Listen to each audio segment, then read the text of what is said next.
Growing up in a small town, you learn a lot about people just by observing. Our village was tight-knit, a place where folks kept to themselves, but somehow everyone knew each other's business. Our street was quiet with old houses and tall trees that seemed to whisper secrets. Our family home was a modest place with a white picket fence, but our neighbor's house was a striking contrast. Bigger, newer, and always immaculate. It looked completely out of place. The owner, a wealthy man named Mr. Collins, lived there with his wife and their 2-year-old daughter, Stacy. Mr. Collins was an odd character. He rarely spoke and was a loner, but what truly defined him was his obsession with his car. It was a sleek black sports car, the kind you only see in magazines. Every weekend, without fail, he'd be outside for hours, meticulously polishing and cleaning it as if it were a priceless relic. Sometimes I'd watch him from my window, trying to understand how a car could mean so much to someone. Mrs. Collins was the opposite of her husband. She was always warm and friendly, often waving to me as she passed. Sometimes she'd stop to chat, asking about school or offering me some of her freshly baked cookies. Stacy, their daughter, was a joyful little girl, constantly giggling and playing in their yard. The sight of them together was comforting, a rare bit of warmth in our otherwise quiet neighborhood. But one day, everything changed. Mrs. Collins and Stacy simply vanished. The police came to our door, saying Mr. Collins had reported them missing, claiming his wife had left him and taken their daughter.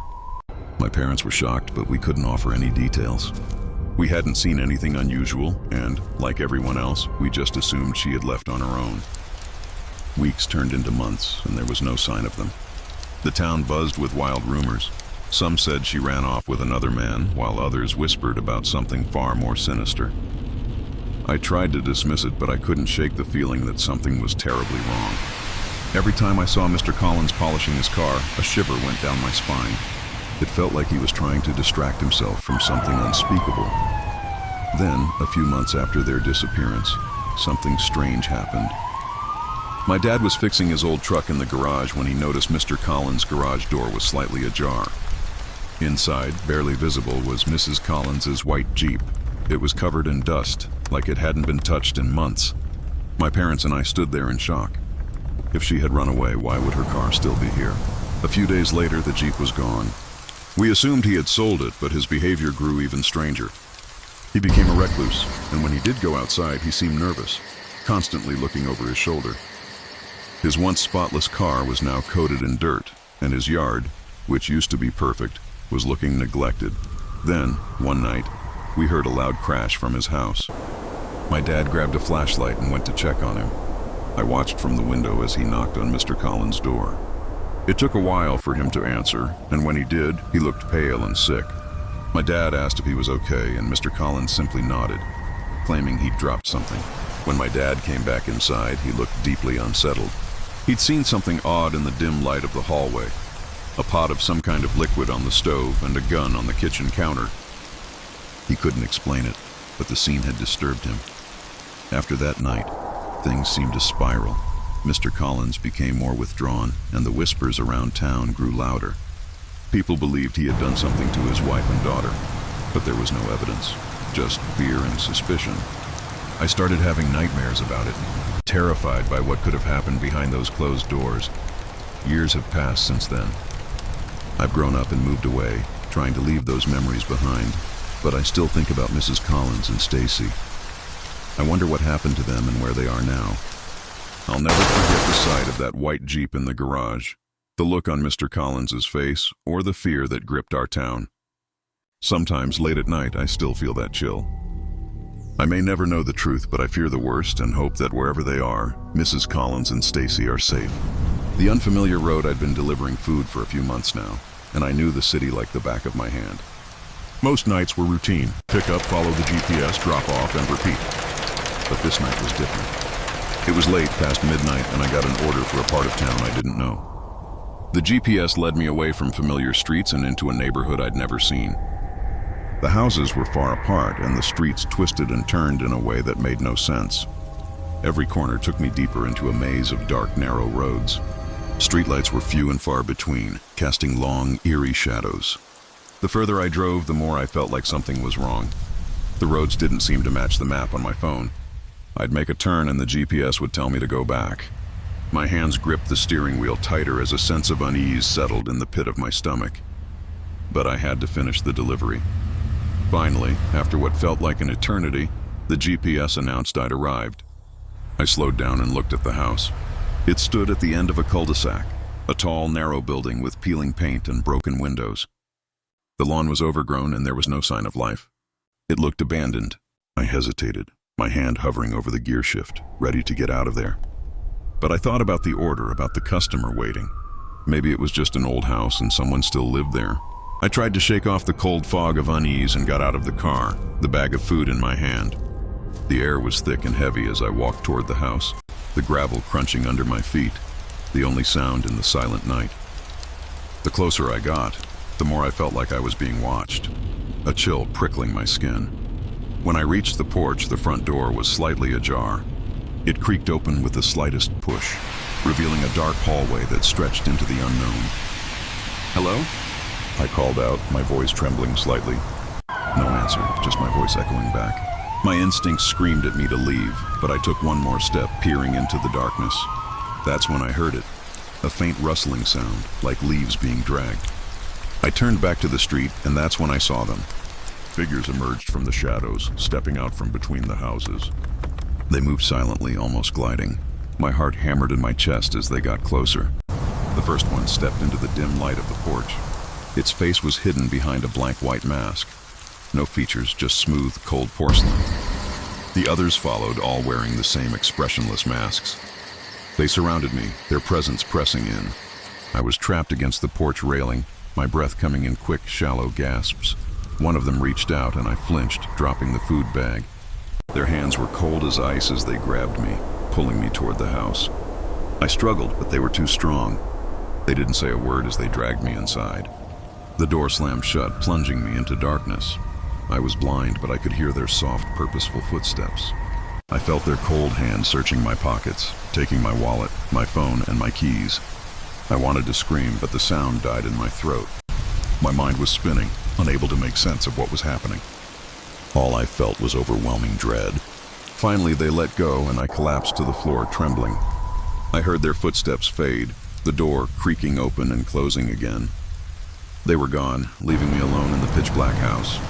I lay there for what felt like hours, too terrified to move. Eventually, I forced myself to stand up, my legs shaking. I found the door, pushed it open, and stumbled out into the night. The street was empty, no sign of the masked figures. My car was still there, untouched. I had been robbed, not just of my belongings, but of my sense of safety. I drove away from the house as fast as I could. I didn't look back. I just kept driving, trying to outrun the memory of those blank masks and the cold hands that had pulled me into the darkness. But I knew no matter how far I drove, the hospital visitor. The hospital was almost too quiet at night. I was an orderly, and my shift always felt endless. The white walls, the soft hum of fluorescent lights, and the distant beeps of machines made the place feel eerie after sundown. My only escape was a small, dimly lit basement office where I spent most of my nights. The office was right next to the morgue, a place I tried not to think about. It was around midnight, and I was in the office with another orderly, just passing the time. The air was thick with the scent of disinfectant. The only sound was the faint buzzing of the overhead light. Suddenly, we heard slow, deliberate footsteps in the hallway. A man walked past the doorway, his eyes darting toward us. There was something off about him, something shifty and unsettling. He didn't say anything, just kept walking.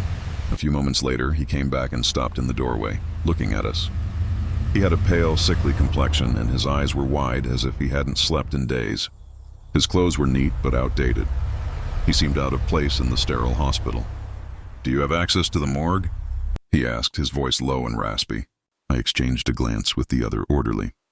We assumed he was from a funeral home, but the late hour was strange. "Yes," I said cautiously. His expression didn't change, but there was a glint in his eyes that made me uneasy. He didn't offer a name or an explanation. Instead, he just stood there. Then he said something that made my heart skip a beat. "I'll pay you to let me in. Just for an hour. I need to be alone with the bodies." The words hung in the air, and a wave of nausea washed over me. The other orderly and I exchanged a look of disbelief. The man didn't seem to notice our discomfort. His gaze was fixed, desperate. The tension in the room was thick. "We can't do that," I said, my voice more confident than I felt. "It's against hospital policy." His expression darkened, and for a moment I thought he might argue. But then he seemed to realize we wouldn't budge. He clenched his jaw and his eyes narrowed. He didn't say another word. He just stared at us with a look that made my skin crawl before turning and walking away. The other orderly and I sat in stunned silence. "We should tell security," I said after a moment. We quickly went upstairs to the security office. The hospital felt even more ominous now. We found the guard and explained what happened. As soon as we described the man, his expression changed. "Did he say anything about wanting to be alone in the morgue?" The guard asked, his voice tense. "Yes," I replied. The guard let out a heavy sigh and shook his head. "He's tried this before. We've had a few run-ins with him over the past couple of months. He always disappears before we can catch him." The man had done this before? What could he possibly want with the bodies? My mind raced with disturbing possibilities. The guard assured us they would increase patrols, but the experience left me shaken. As I walked back to the basement office, I couldn't shake the feeling that we had narrowly avoided something terrible. The hospital no longer felt safe. For the rest of my shift, I couldn't stop thinking about the man, his pale face, his desperate eyes, his strange request. Even after my shift ended, the unease lingered. I never saw him again, but the memory of that night stayed with me. Every time I walked past the morgue, I felt that same chill. The one that reminded me of how close we had come to letting something monstrous slip through our fingers. The Pine Barrens hunt in 2019, when I was 13, my dad took me hunting in the Pine Barrens. We had been there before, but this time felt different. It was darker, and the trees seemed closer, as if they were trying to trap us. The air was heavy with the scent of damp leaves and pine needles.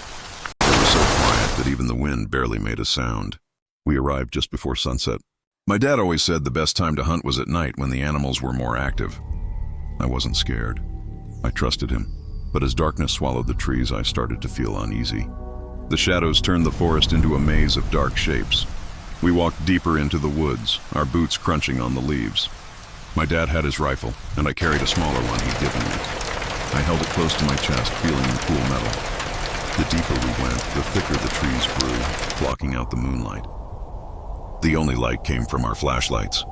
Now and then, we'd stop to listen, but we didn't hear or see anything.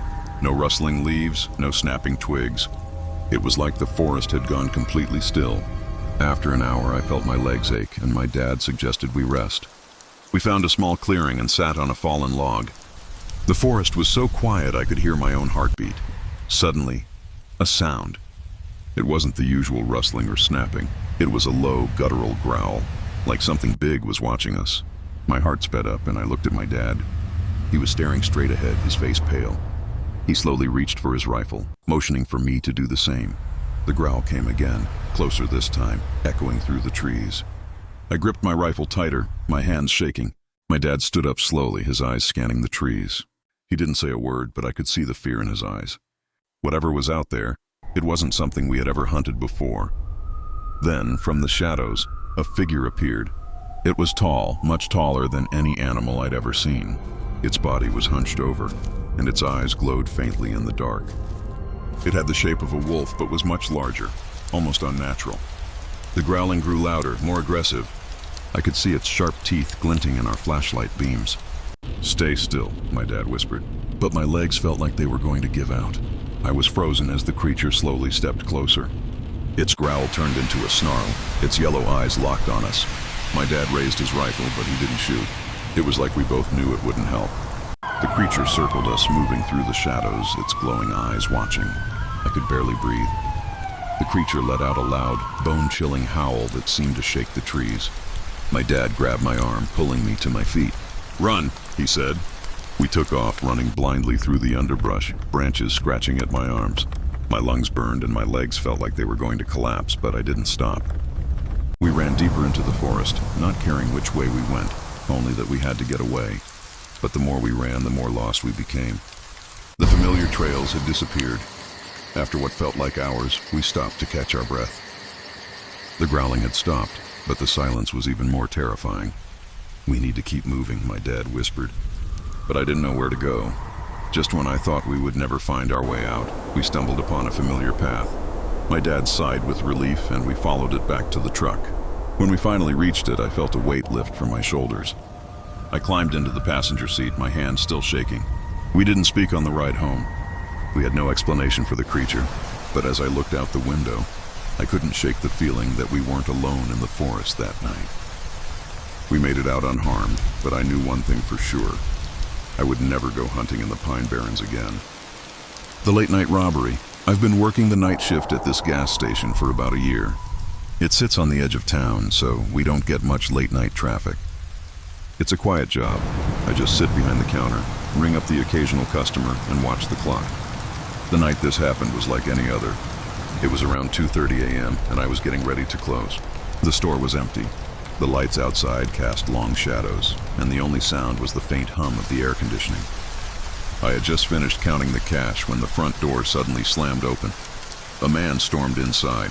He looked rough, dirty clothes, wild eyes, and he smelled like he hadn't showered in days. He didn't say a word.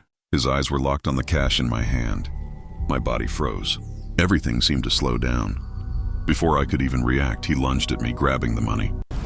It all happened so fast. 1 second the money was in my hands, the next it was gone, and he was already halfway to the door. That's when my instincts kicked in. I don't know what came over me, but I wasn't going to let him get away. I bolted from behind the counter and ran after him, shouting for him to stop. Adrenaline drowned out any fear I might have felt. The guy wasn't moving very fast. He stumbled as he reached the parking lot, his movements unsteady. I figured he had to be on something. I could see the money sticking out of his jacket pocket. "Stop right there!" He turned, panic in his eyes, and tried to run faster, but his body wasn't cooperating. I closed the gap between us and grabbed his arm. We wrestled for a moment before he broke free and started running again. But he wasn't getting far. My heart was racing, but I wasn't giving up. I fumbled for my phone and dialed 911, my hands shaking as I explained the situation. They said officers were on their way. I kept following him, keeping a safe distance.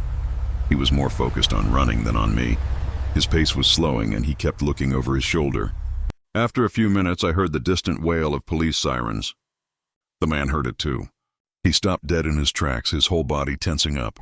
The police cars pulled into the lot, lights flashing.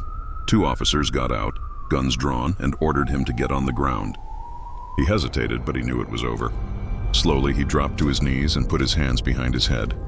The officers moved in, cuffing him and pulling him to his feet. One of them came over to me and I explained everything, still trying to catch my breath. They searched him and found the cash still stuffed in his jacket. The officer told me the man was homeless and likely on drugs, which explained his behavior. I watched as they led him to the squad car, his head hanging low. A part of me felt sorry for him, but I was also relieved it was all over. The officers thanked me for my quick response, though they told me chasing him wasn't the safest choice. I nodded, still shaken. After the police left, the gas station felt different.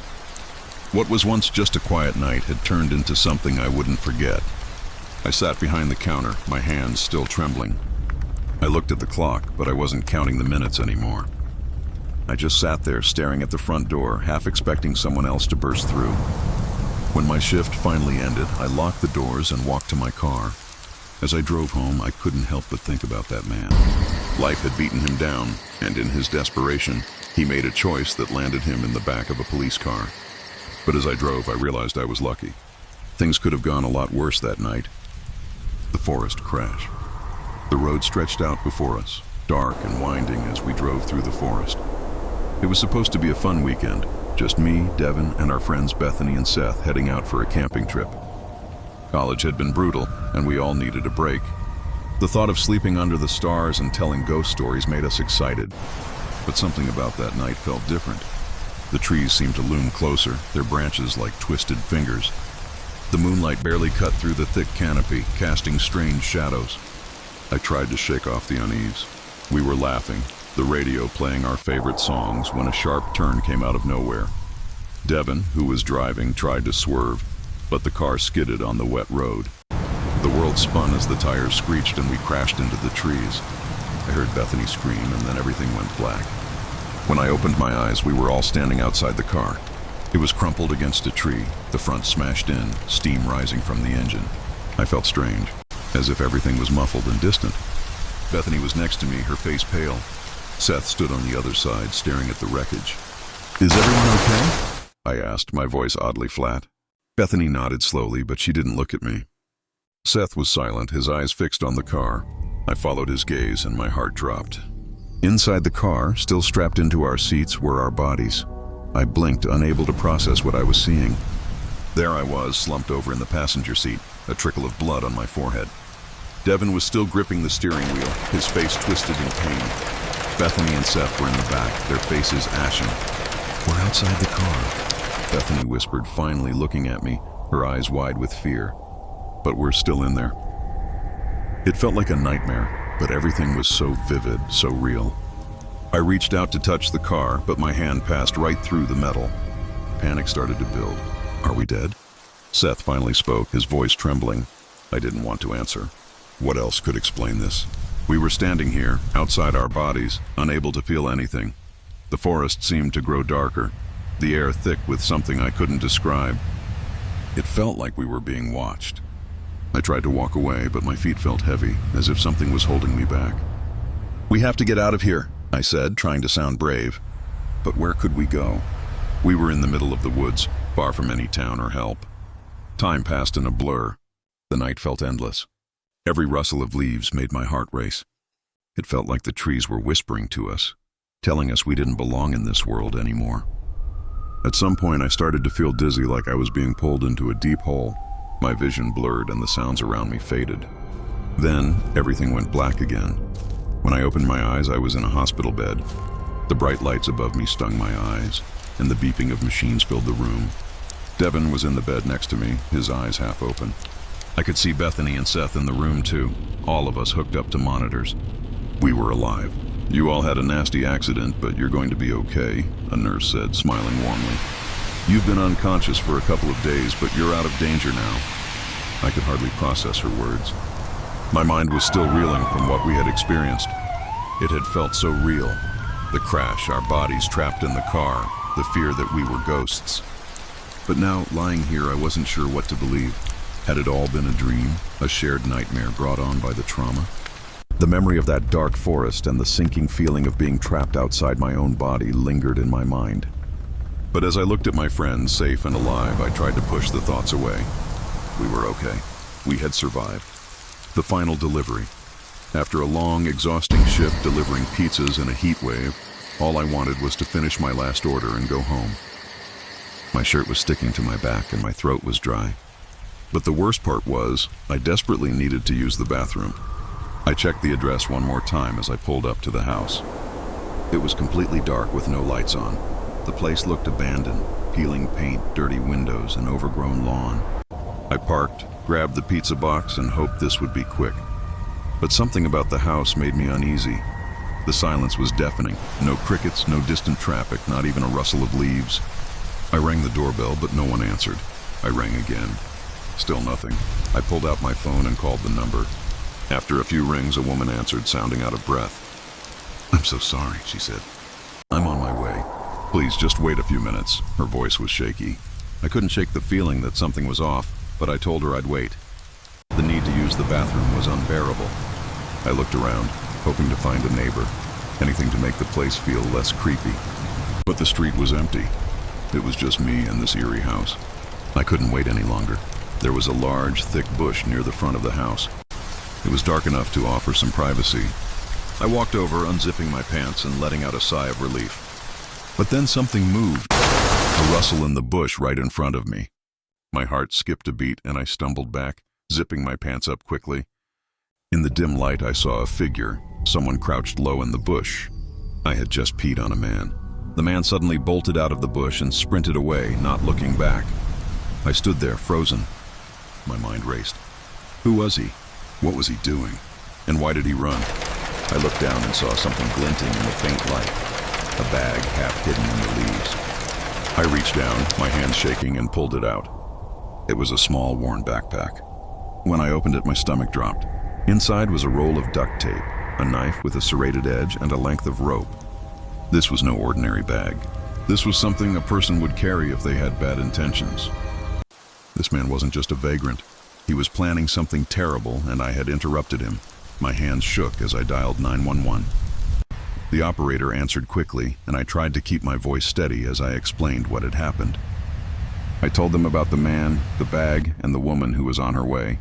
They assured me help was coming. I paced the front yard, my eyes darting from shadow to shadow, expecting the man to return. Then I saw her, the woman from the phone call, walking quickly down the street, looking over her shoulder. She was pale, her eyes wide with fear. When she saw me, she broke into a run. "You have to help me," she said, her voice trembling. "My ex, he's dangerous. I didn't need to be told twice." I grabbed her arm and pulled her to my car. "Get in," I said. "We'll wait for the police here." She nodded, tears streaming down her face as she climbed into the passenger seat. Minutes felt like hours. But finally, the flashing lights of police cars filled the street. Officers poured out, and I quickly explained everything. They moved swiftly, searching the area, but the man was long gone. The only thing left was the bag I had found. The woman was safe. They took her statement and reassured her they would do everything to find her ex. As for me, I drove home that night with the image of that man in the bushes burned into my mind. I couldn't stop thinking about what could have happened if I hadn't been there, if I hadn't needed to relieve myself at that exact moment. It wasn't just luck. Deep down, I knew I had been meant to be there. And the thought of how close that woman had come to something terrible left me deeply shaken. I'll never forget that night. The abandoned house. A few years ago, my best friend Kevin and I decided to explore an old abandoned house on the edge of town. We had heard stories about it being haunted, but we didn't believe them. We thought it would be a thrilling way to kill a boring weekend. Little did we know that decision would change everything. The house was on a hill, far from any other buildings. It looked ancient with cracked walls and broken windows. Vines covered most of it, as if nature was trying to reclaim it. As we approached, I felt an uneasy feeling. Kevin, always the brave one, walked ahead confidently. "We'll just go in, take a look, and leave," he said. I nodded, though a strange sense of dread was creeping up on me. The air around the house felt heavier, colder. The front door was hanging off its hinges, creaking as we pushed it open. Inside, the house was dark and smelled of dust and decay. Broken furniture lay scattered everywhere. The silence was suffocating, broken only by the sound of wind blowing through cracks in the walls. Kevin started walking around, looking at the old furniture and peeling wallpaper. I stayed close behind him, my eyes scanning every corner. Something didn't feel right. As we moved deeper, the feeling of being watched grew stronger. My heart pounded in my chest, and I kept looking over my shoulder. We reached a narrow staircase leading to the second floor. Kevin turned to me with a grin. "Let's check upstairs," he said. I hesitated. "Maybe we should just look around down here," I suggested, my voice shaking. But Kevin was already climbing the stairs, the old wood groaning under his weight. I sighed and followed him. The second floor was even darker. As we walked down the hallway, I noticed something strange. The air was colder and there was a foul smell, like something rotten. Before I could tell Kevin we should leave, we heard it, a low, deep growl that echoed through the hall. Kevin froze and my blood turned to ice. The sound was coming from behind a door at the end of the hall. It wasn't an animal's growl. It was much more sinister. "We need to leave," I whispered. But Kevin, stubborn as ever, started walking toward the door. "It's probably just the wind," he said, though I could hear the uncertainty in his voice. As he reached for the doorknob, the growling grew louder, more menacing. My heart was racing. Every instinct screamed at me to run, but my feet were glued to the floor. Kevin slowly pushed the door open, and what we saw made my stomach churn. The room was dark, but in the corner we could see a shadow, a figure that wasn't quite human. It was hunched over, and its eyes glowed faintly in the darkness. The growling stopped, and the figure spoke in a voice that made my skin crawl. "Leave, or never leave again." Kevin and I didn't wait to see what would happen next. We turned and bolted down the hallway. The house seemed to come alive around us, the walls groaning and the floorboards creaking. We stumbled down the stairs and sprinted for the front door. We didn't stop until we were far enough away to catch our breath. We stood in the empty field, staring at the house in the distance. It looked the same as before, quiet and still, but we knew better now. We never talked about that day again, but the memory stayed with me. I couldn't shake the feeling that we had escaped something dangerous. The words of the figure echoed in my mind. "Leave, or never leave again." To this day, I don't know what we encountered in that house. But one thing is certain, we had come too close to something dark and twisted. We were lucky to escape, and I never forgot the warning.